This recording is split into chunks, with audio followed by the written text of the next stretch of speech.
नमस्कार दोस्तों, शुभकामना.com में आप सबका स्वागत है। आज की कहानी शुरू करते हैं।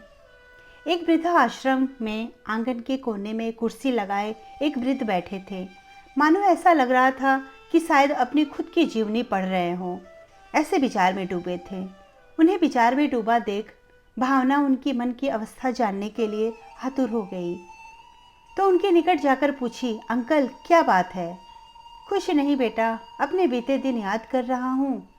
अपने हाथों हुई गलतियों को गिन रहा हूँ। गलतियाँ? हाँ आओ बैठो, सुनाता हूँ। जी अंकल। बेटा, मेरा विवाह 23 साल की उम्र में हुआ था।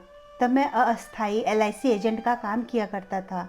दिन भर इधर उधर घूमकर लोगों से LIC खरीदने को कहता। वेतन भी इतना ही था कि बस गुजारा हो जाए और समाधान हो जाए। मेरी माता तो पहले ही गुजर गई थी। पिताजी थे जिन्होंने बहुत स्नेह से मेरा पालन पोषण किया। मुझे कोई कठिनाई ना हो इसका पूरा ख्याल रखा। उन्होंने अपनी इच्छाओं को मारकर मेरी इच्छा पूरी की और मैंने भी उनसे यही सीखा, जो कष्ट मुझे हो वो कष्ट मैं अपने बच्चे को भोगने नहीं दूंगा।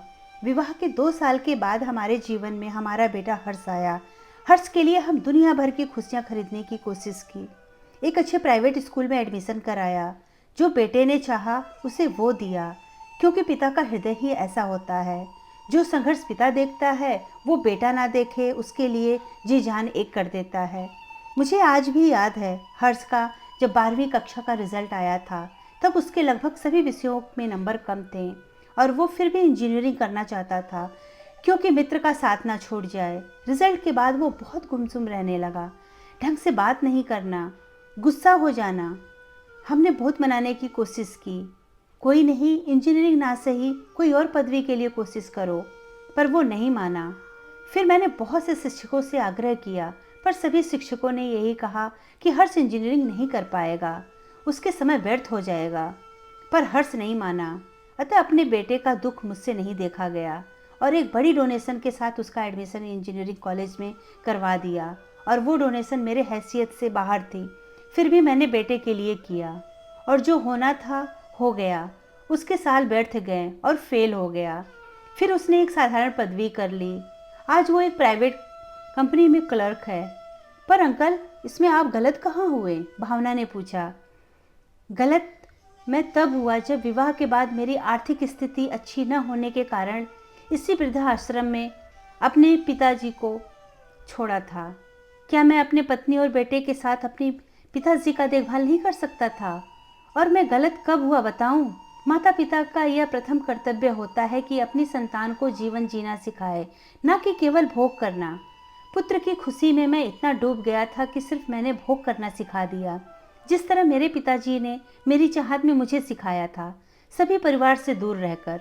और फिर मैंने भी अपने पुत्र को कभी संघर्ष देखने ही नहीं दिया, जिसके कारण वो जीवन के मूल्य को नहीं सीख पाया और मेरी तरह ही बन गया।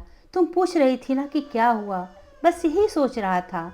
मुझसे मिलने आने वाला है मेरा बेटा इसी वृद्धा आश्रम में जहाँ मैंने अपने पिताजी को छोड़ा था। और मेरे बेटे ने मुझे। आज अफसोस करके भी क्या फ़ायदा जब समय हाथ से बहुत दूर निकल गया। मैंने अपने बेटे को जीवन का मूल्य नहीं समझा पाया और न ही अच्छे संस्कार दे पाया। दोस्तों, हमें कई बार ये सुनने को मिलता है कि लोग अपने माता पिता को वृद्धाश्रम छोड़ दिए, उन्हें बुढ़ापे में बेसहारा छोड़ दिया। बुढ़ापे में उनकी सेवा की ज़रूरत है तो बेटा बहू बाहर रह रहे हैं। क्या इसके लिए हम खुद जिम्मेदार नहीं हैं? हम अपने बच्चे को अच्छी शिक्षा तो देते हैं पर अच्छे संस्कार नहीं देते हैं जो हमें देना चाहिए।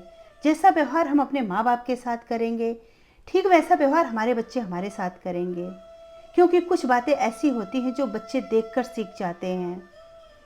धन्यवाद दोस्तों। आप लोगों को अगर मेरी कहानी अच्छी लगी तो प्लीज़ सब्सक्राइब करना ना भूलें।